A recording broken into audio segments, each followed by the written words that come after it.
할렐루야. 오늘은 5월 6일 민수기 14장, 시편 50편, 이사야 3장 4장, 히브리서 11장 말씀을 다루도록 하겠습니다. 민수기 14장은 불신에 대해 진노하시는 하나님을 보여주고 있어요. 정탐꾼들의 보고를 들은 이스라엘 온 회중은 모세와 아론을 원망합니다.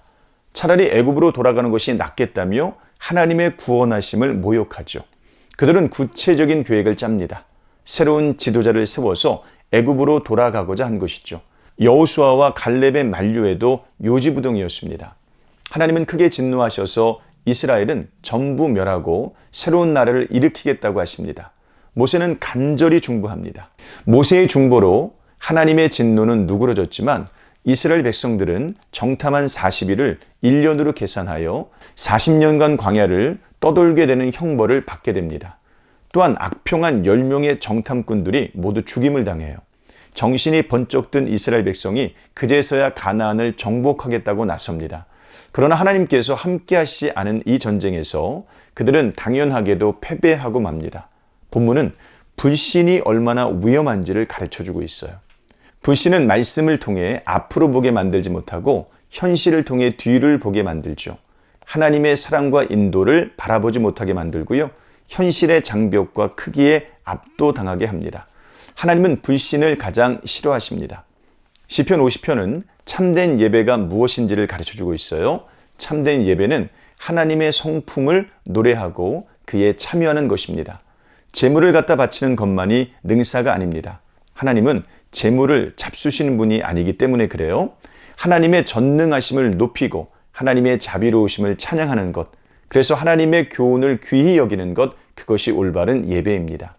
예배에 열심히 참여하고 봉사에 힘쓰는 것도 필요하지만 그 동기와 삶이 더욱 중요하다는 거예요. 하나님을 향한 감사의 마음이 동기가 되고요. 그 감사의 마음으로 하나님의 교훈을 힘써 지키는 삶이 참된 예배의 모습이기 때문입니다.